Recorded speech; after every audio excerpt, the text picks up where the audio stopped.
Hey everybody, it's Phil with Behringer. How you doing today? Welcome to Music Studios. I want to talk to you today about the XENYX X1622USB.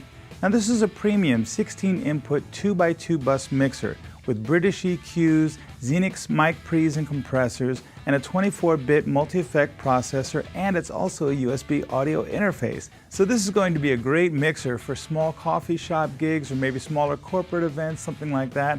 So live, it's going to be awesome. In the studio, it's also going to be very cool because it is a USB audio interface at the same time. So if you want to run through this and take a stereo 2 mix out of the USB to software, your laptop or computer, something like that, it's going to work great. Now you know you can get Traction software free at Behringer.com when you register your unit, so you can pick it up there and have not just the audio interface, but software to work with, okay? So it's really cool. Now let's talk about a channel strip. You have 4 mono channel strips, and as you can see, you have 4 XENYX mic pre's going with XLR connectors. You also have 1/4-inch connectors, so you're going to be able to connect acoustic guitars direct in, electric guitars direct in, basses, all of your 1/4-inch things, keyboards direct in, all of them into these channels or into the stereo channels if you wanted to. The other thing you're going to be able to use, obviously, is XLR connectors. Now there is phantom power, it's switchable on the back of the unit. So what ends up happening is that you will be able to use dynamic microphones for things like guitars and snare drums and things like that. And then with the phantom power, you're also going to be able to use studio-grade condenser microphones. You're going to be able to do great vocals, and you're going to be able to do overhead mics and things like that where they need more sensitive microphones to use. You can do that. Now down here you have a low cut switch to get rid of some rumble, things like that. It's nice. And here's your input gain. Now you have the 1-knob compressor that's built into the first 4 mono channels. This is going to be great for like bass guitars or vocals where you want to smooth out the signal a little bit. It's going to be great for that, and it's really hip. It's just a 1-knob turn compressor. It sounds great, and the LED shows how much it's getting compressed. It's really nice. You have a 3-band British EQ with sweepable mids, and you have 2 aux sends. Now the first one is switchable either pre or post fader, and the second one is post fader because you're going to use it either for your 24-bit effects processor or as an effects send, one of the two. And the first one you can also use for monitor sends, things of that nature. You also have a pan knob, a mute, you have a mute LED, you have a clip LED, which is nice, you want to keep the signals working well. You also have a solo button, a sub button to decide if you want to send any of these channels to the subs, and a main on and off switch, a selectable switch, whether you're going to send a channel to the mains or not. So that's the first 4 channels are mono channels. The second 4 are stereo inputs.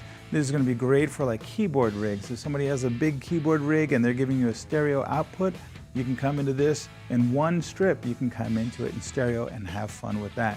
So you have 4 of these setups. Now on this one, you have it to where there's a switch for +4 or -10. This is going to really help you align the levels of what the signal is coming in with the setting your gain here. And so this is going to come in, and you still have the British style EQ, you still have your aux send, you still have your pan, you still have your mute, solo, sub switch, main switch, and a 60mm fader here. So let's talk about the back of the unit. There's some connections there that are important to what's happening on the first 4 channels. Okay? You have inserts on the first 4 mono channels. And this is going to be great for inserting a specific EQ maybe, or a specific compressor or effect on an individual channel. Also on the back you have your control room outs, so if you want to send for a studio setup to set for your control room speakers. You also have on the back your main outs on XLR, and those are gold-plated XLR connectors.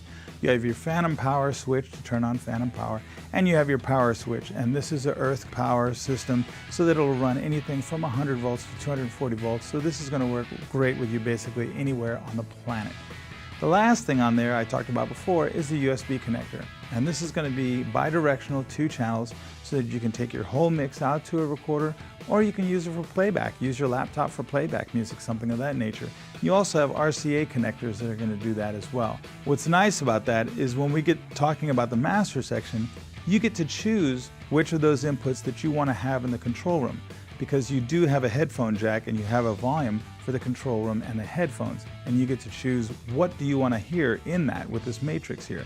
The connections here on the right hand side of the unit are for your effects outs from your sends here, and also for your effects returns. So you have these set up right here on 1/4-inch jacks. You also have a foot switch here, which is to help control the 24-bit multi-effects processor that's built right into this mixer. So what's nice about this is you have all the effects are there. You have all the usual suspects. You have reverbs and choruses and delays and things like that, and there's 16 different presets in there.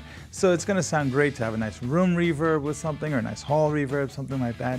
This is going to sound great. Now you have two subgroups with their own outputs. So if you wanted to send these to, maybe you could send them to monitors, powered monitors, or you could send them from here as well.